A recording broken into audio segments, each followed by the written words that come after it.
Welcome to the amazing B.A.P. Welcome to B.A.P. special episode. We're talking about Western animation. So we're going to talk about maybe Glitch Productions, shows like The Amazing Digital Circus. We're going to talk about Murder Drones. And we're also going to talk about Lackadaisy, which is Sky's going to get us more information on that episode. Hello, yes, I am also here. Yeah, we'll be talking about Knights of Guinevere and Gameoverse. Also might do a quick talk about other Western animations. We've got Has Been Hotel, Hell of a Boss, maybe some RWBY talk in there. Mostly indie stuff, yeah. Would you say RWBY? Oh, we'll get into it later. But we've got, we're going to start off, what is Glitch Productions? Let's start off with just the basis. So it's founded in 2017 by brothers Kevin and Luke in Sydney in their Australian bedroom. So it's an Australian company. Good to see the old Aussies out there. Decided they wanted to see a change in teen and young adult animation. They made YouTube shows back in the day. I don't know if you've ever seen some of the shows. There's like, it was like Super Mario Galaxy type. He made animations of Mario and the characters of that universe doing silly little things. It was really popular, apparently. I never, it's like SMG4, I believe. It must have been something I missed. Super Mario Galaxy? Wait, no, hold on. No, SMG4 was the title. Oh, okay. Spin-off called Sunset Paradise. Yes, Sunset Paradise is one of the shows that Glitch Productions made by the actual brothers themselves. Interesting. And you're thinking, well, what do they have to do with all these other shows? So Glitch Productions is a company, it's just been growing massively over the last few years. It's all self-funded, independent, and indie animation is at the forefront of the industry. It's the team has got about 100 people in all, and they do everything from development, distribution, that's in merchandise, marketing. Everyone in the company works for that company. Like no one's like an outside hire type thing. It's like they all work for Glitch. And they've had partnerships with Good Small Company, which is, you may have seen just some adverts for Jax and Pomni figures that have just come out for Good Small Company. They've got stuff with like Epix Games, Screen Australia, Moose, Infolens, and we've been there. Hot Topic. We've bought some stuff from Hot Topic. Several things. Maybe an entire shelf worth of things.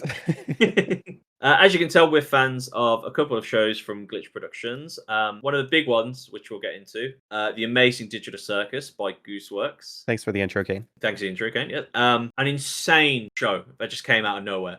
So we talked about this in the last episode. However, I do feel like we do need to go over it again. So Amazing Digital Circus, while it looks like a show meant for children, it deals with some pretty heavy themes. The animation style and the character design will definitely throw you off from the actual content and context of the show. So to give you a quick rundown about the show, it's a surreal psychological comedy about a bunch of cute cartoon characters that hate their lives and want to leave this circus they've been trapped into. It follows adventures of Pomni, a normal woman who's unexpectedly become trapped in a virtual reality with 5 other humans, and they're subject to the whims of Kane, the wacky AI. The show debuted on October 2023. Overnight, just became this huge production. With it's been dubbed in 15 languages, has fan bases all over the world, has had a lot of merch for a show with only 8 episodes, from vinyls to Good Smile like figures. They've got plushies. We own some of that.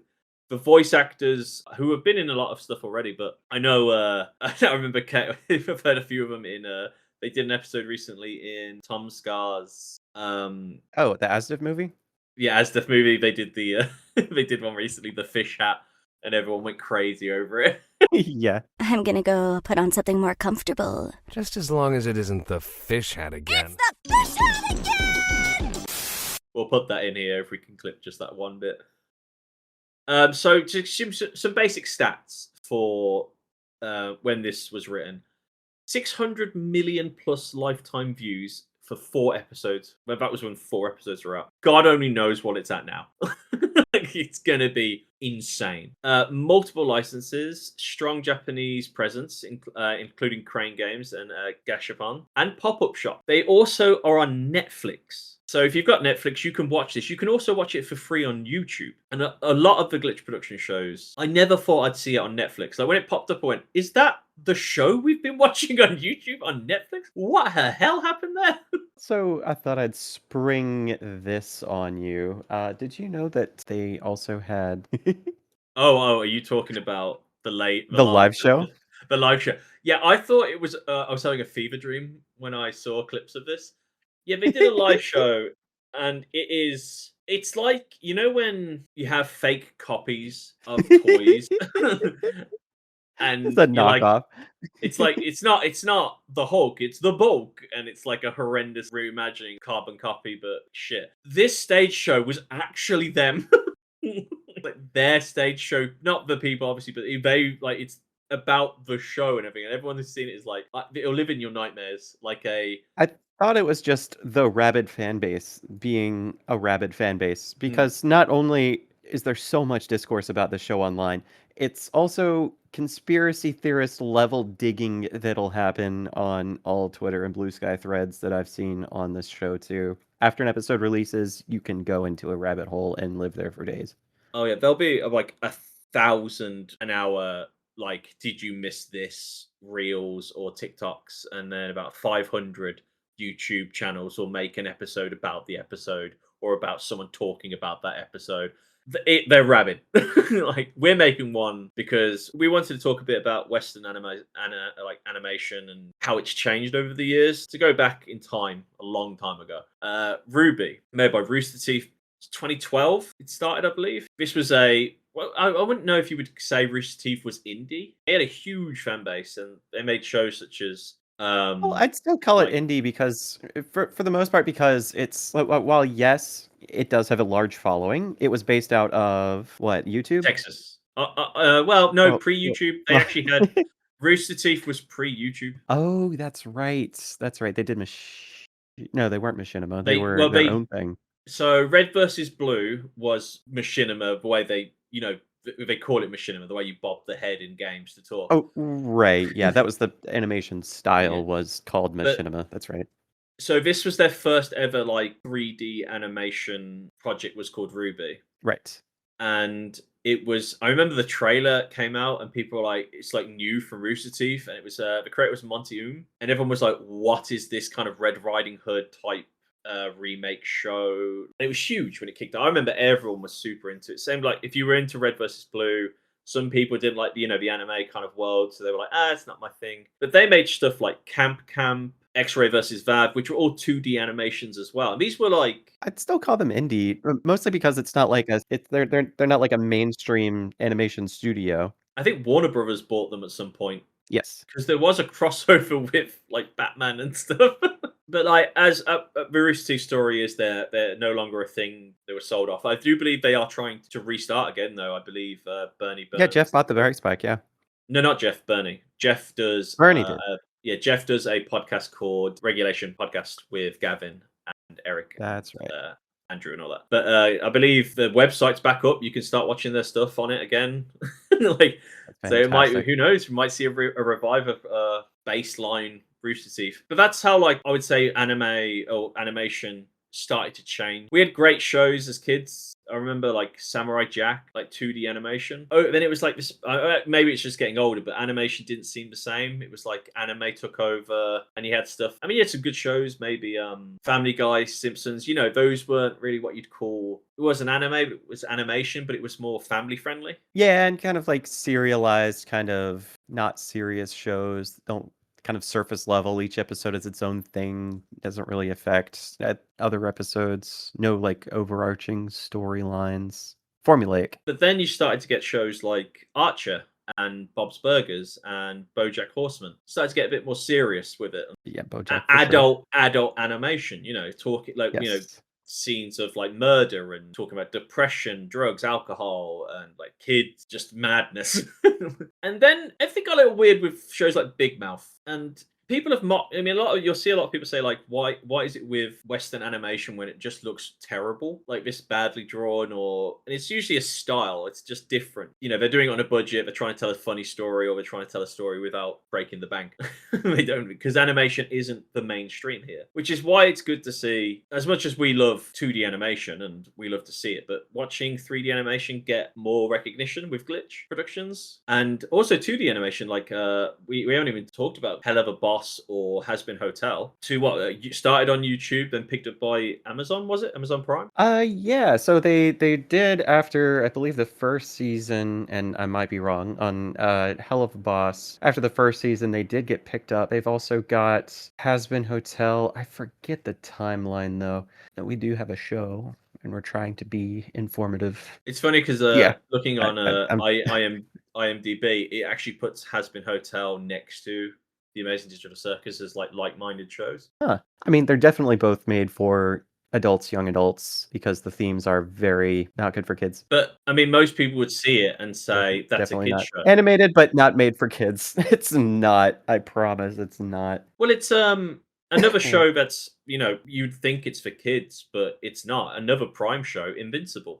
Oh, very not for children. Like, That is. it's 2D animation. It's, if you ever watched Batman when it was like the Dark Batman like animated series, and they did some pretty darkish scenes, but you never actually saw anyone die really, unless it was like off camera in that Disney kind of, oh, you know they're dead. But they really just started murdering people. I remember when Invincible's episode 1 came out, and I went, damn, he would just die in this show. Like, this is not normal.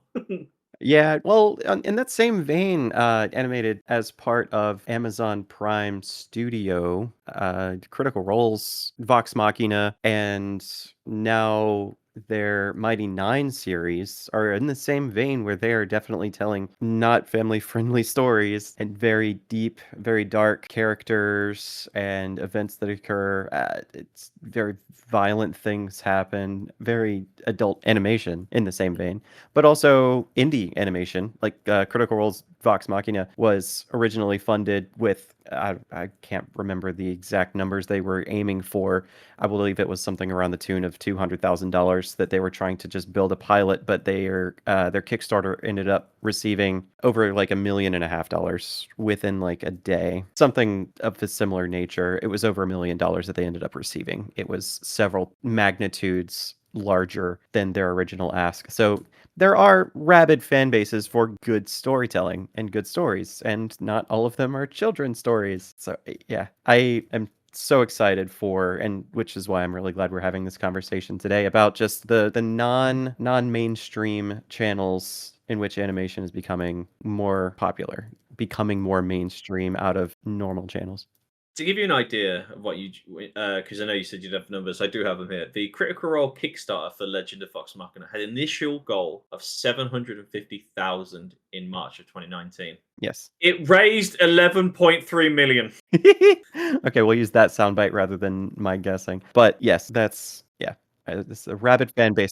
That's including like late backing and stuff, like people who kept on backing it because they want more. It's got Oh yeah, season 3 apparently is being made now or something. of course. So Mighty Nine season 2 has already been greenlit. I mean, we've got what, 2 seasons of Has Been Hotel, is it a season of Hell of a Boss, but we've had some shorts as well. No, there's RWBY's had about 7, I think, at this point.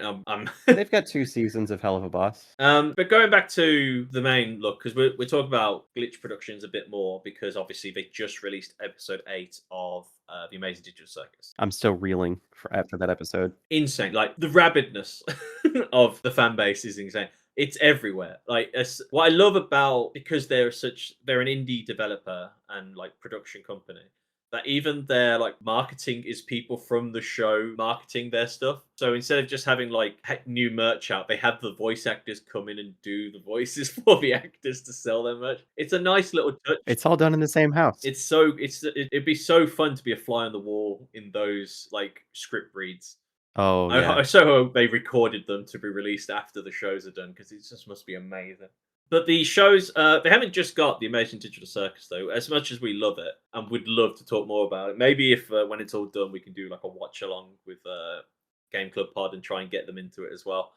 A Ooh. show I liked. I didn't know if you got into it as much, but I watched a show called Murder Drones, another one of Glitch Productions. I started getting into it, but didn't stick with it. Though I did catch a couple episodes while you were watching through it, and I'm pretty floored with both the animation quality as well as some of the twists and turns that happen. Yeah, Liam Vickers, creator, another production under the umbrella of Glitch. It's basically humans are all dead on this planet. The robots that are made to kind of like keep the place running have now become sentient and are living their life. And the company that made them has sent murder drones to kill them all. But there's like a subplot going on. It's really fun. It's only about 9 episodes, I believe, in all. Oh, okay. And the creator was literally like, we're not doing another season. This is it. It's one season. It's a short story type style. Same as Digital Circus is going to be. It's only one season. They're not going to be doing any more after that. So this is why I feel like the fan base is so rabid about it. It's because they know they're not getting any more. So everything you need to look at it and deep dive into it and see what you missed the first time. Like, how many times have you rewatched, would you say, Digital Circus episode 1? I know I've seen it like 17 times now. I need to go back into it. It's not often I rewatch stuff, but I will go back to Digital Circus. Well, same with Murder Drones for me. I like going back to it and seeing if there's something I've missed. And the last episode is such a visual feast of insanity. And this is like one of the younger ones, would you say? It's like it was already finished before like Digital Circus. A lot of people thought it was cancelled because of Digital Circus. But the creators were like, no, Glitch Productions has been super nice. Liam said he didn't, he was finished after this episode. It wasn't cancelled. They let us do what we like to do. Being like, because of an indie thing, they're like, no, you do your thing. You know what you're doing. We're here to help you kind of stuff. And this is just going by what we've read and seen online of these things, obviously. But they seem to be having a fun time because they've done panels all over. I believe Digital Circus just did a panel in America. Oh, fun. And they got they're like asking them all like questions. I saw what was their favorite lines from the show and stuff, and they're all yelling. And I believe they all asked them to say, "Could you say you parasite from Kane?" You parasite! It's fun. Like, I mean, obviously with shows like this though, and especially with how the world is changing, especially with this new push for digital ID and just monitoring what everyone does at all times, I'm wondering where these shows which feature adult themes but look kiddish, I wonder if they'll be on the radar of like this, should they be locked behind an ID kind of thing? I think that's probably onto like site hosting. That's a different rabbit hole and an entirely different conversation. I think I think so. Netflix themselves obviously is region locked to certain places, so they changed videos they show to different locations. So if you like, say I've got Die Hard one time, maybe you'll have Die Hard in America the next time, but it won't be in England anymore. They have licenses that they run out and they swap over all the time. But when they region lock stuff because of laws and stuff, like say maybe your country's not allowed to see certain things, or it's got themes that you're not allowed to see anymore. It's indie, this show is, but it's super popular. Like, it's massive, and children do watch this show, which they shouldn't. With the themes and stuff, like there's a whole episode about guns and killing each other with said guns. I'd say that's my stance on that, of course, is the parents should be aware of what their children are doing. 100%. But people, like, I think it was Hell of a Boss and Has Been Hotel, when they did panels at live shows, people brought their kids to them and said like, "Oh, my kid loves your show," and they're like, "Yeah, it's not for kids. It's just this theme's about murder, sex, yeah, like it's about a bunch of people killing people in Hell of a Boss. It's literally about a murder group." Like, and I'm like, why have you brought your kids to this show? Yeah, I don't know what else to add to that. Yeah, it's just, as a kid, I could never have imagined shows like Digital Circus. It's so clever in its way of telling about AI and almost talking from an AI perspective through Kane. Like the latest episode, which we've already said spoilers as we're flip-flopping through this. We don't have a script today. But we never have a script. Like the last episode where you tripped me up mid-sentence. I'm still mad about that. But like watching how AI, like it made you feel bad for the AI, even knowing in real life I hate AI. I hate AI. But that made me feel sorry for AI, which just means it's great storytelling. Oh, for sure. And amazing voice actor work. Oh, yes. Fantastic voice acting. I know we had some other shows we wanted to speak to as well. Would you like to touch on Knights of Guinevere for next? Knights of Guinevere. I don't know much about Knights of Guinevere. I've heard about it, but you know way more. Well, you say I know way more. I just know that it's 2D animation, first of its kind in Glitch Studios. Most of the stuff that they work on is 3D animation. And recently released as a pilot and has been greenlit for a full first season. Just fantastic show. I just wanted to touch on it just to say that yes, it looks good and I am excited for what comes next out of the project. Because the animation looks fantastic and the storyline seems very unique. It takes place on a kind of an entire planet that is a theme park, and it follows what's effectively a discarded AI and two people who are working for this company finding this AI and how she fits into the world and some subterfuge and how she's like created and what's the world like and why was she created and what the person who owns her or had owned her previously, how she fits into the world because it's like her father's empire that she's living in. It's pretty interesting plot. I'm interested to see Kind of where it like goes. Westworld animated in the sky type thing. Kind of, because the character that you're following was like an animatronic, but only one of her kind because everything is modeled after her. It's almost like she's the Mickey Mouse of the world, and the original Mickey Mouse is sentient. Oh wow! Oh, that actually sounds pretty cool. Yeah, A yeah. So that's sentient pretty Mickey cool. Mouse is actually kind of terrifying. So right. Hello there. On top of that, other projects I'm excited for, Lackadaisy has been out since I think it's Yes. 2006 as a webcomic. A historical, very, very historically accurate. The animator or the original artist for this webcomic was very pointedly detailed in historical accuracy. And it's about like 1920s, early prohibition, rum runners, and the story of as it is an underground bar. Like they call it the Lackadaisy. It's the name of the bar, and follows around these anthro cats that are just really well drawn, very animated characters, very deep characters as well, and follows in their adventures. And a surprisingly dark mystery that comes about because there's guns and there's lots of there's some death that happens along in the story and as part of the characters' backstories and very very rich storytelling. Back in 2001, they released a Kickstarter for some animation project, and I actually bought in as part of the original Kickstarter some shot glasses that look like they were like chloroform box kind of thing, just to kind of fit in with the theme that it was, they're rum runners. And recently announced within the last year or so that they would be part of Glitch. And literally the next day we went to GameStop and I found the main character, Rocky. Follows Rocky. We found Rocky. Rocky. Yeah, we found Rocky at a GameStop. And so, of course, I had to pick him up. But that was literally the next day. Watching your reaction was funny. It was You were like, "What the hell is what that?" what is he doing here? It's not even had a show yet, and it's already got Of merch. course, well, they've got to fund it too. So they did make some money off of the original.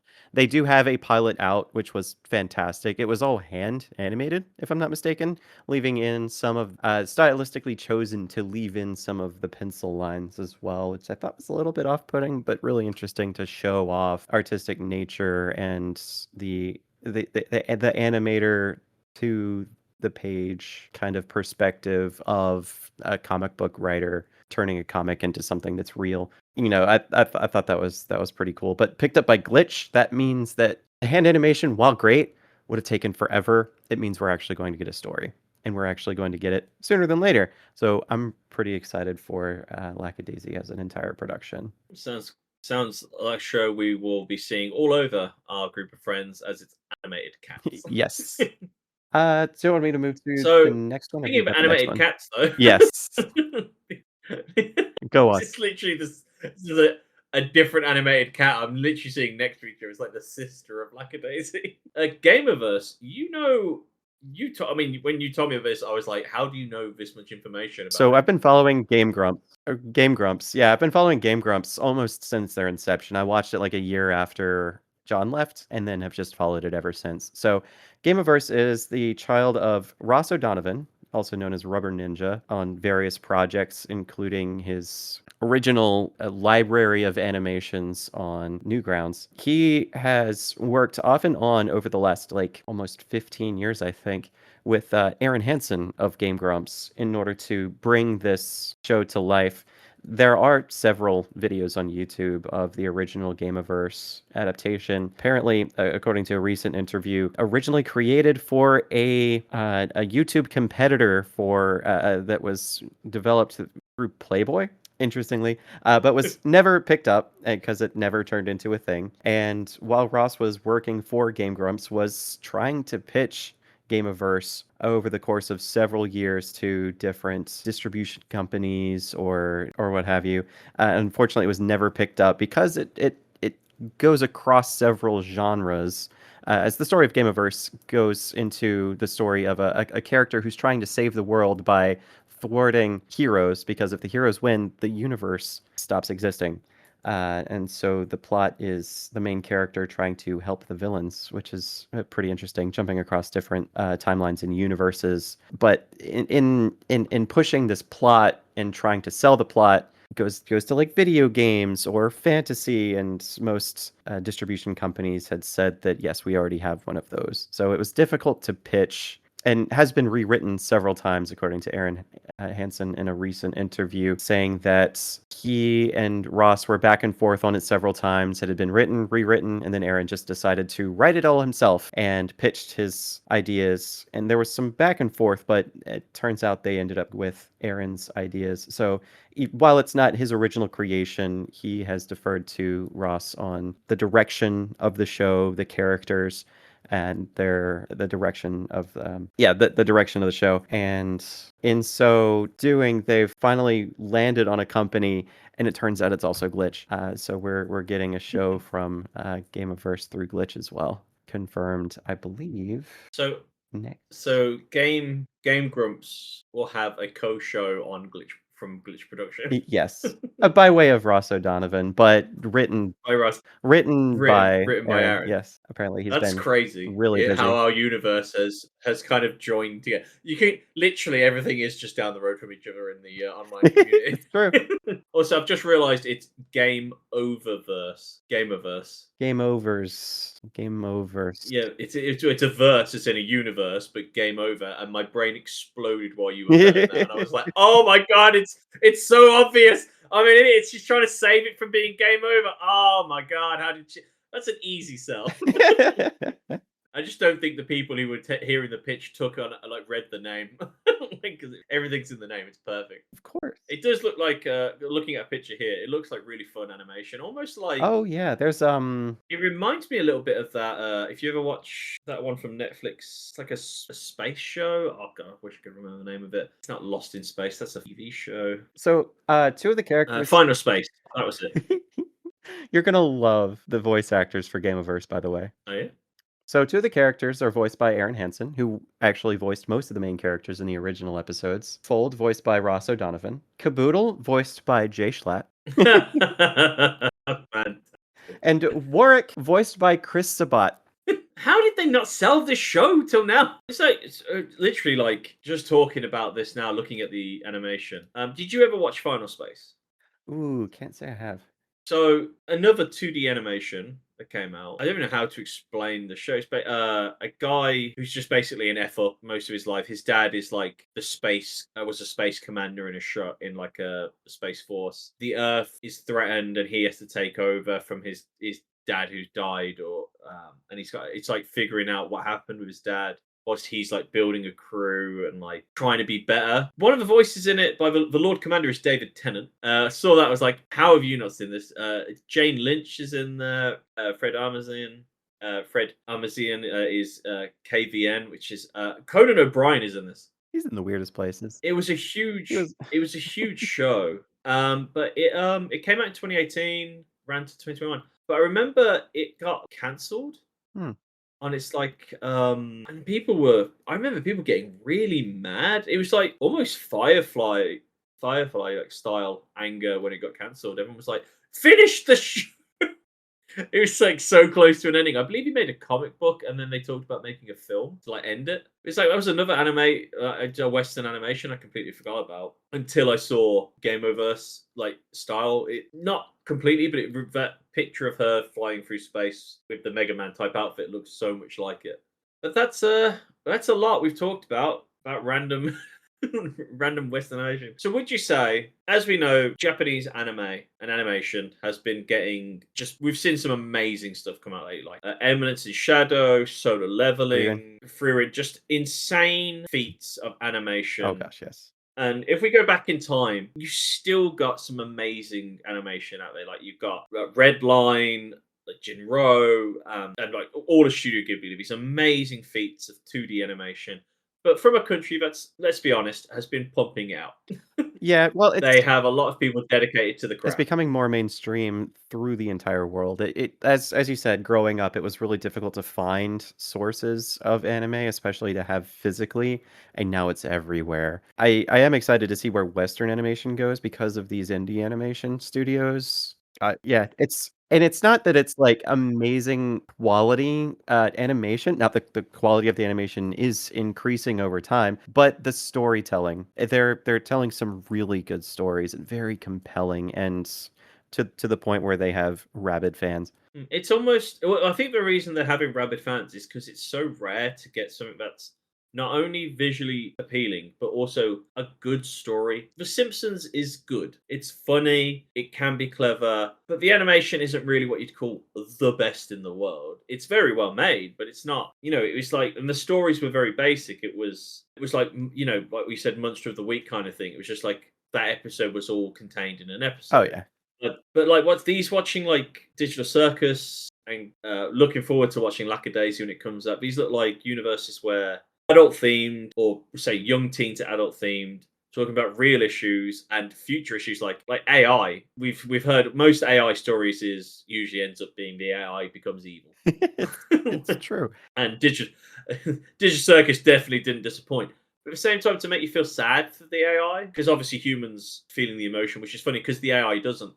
Converse to our other episode we just recorded, where AI starts to feel things in Arpeggio Blue Steel, but I really do think that with how the world is at the moment with TV and films, like we've seen some good shows coming out lately, but with anime, I felt like there's been kind of a dry spell at the moment. We've like Fruren's kind of filled that gap a little bit with because we had Solo Leveling come out, Eminence Shadow, all this stuff, and then I was really looking forward to One Punch Man. I was too. And when that came out, I was like, this was awful. I don't think I've looked forward to a show coming out more than Digital Circus. So when that episode came out, I stopped. I waited for my break at work and just walked away and watched it.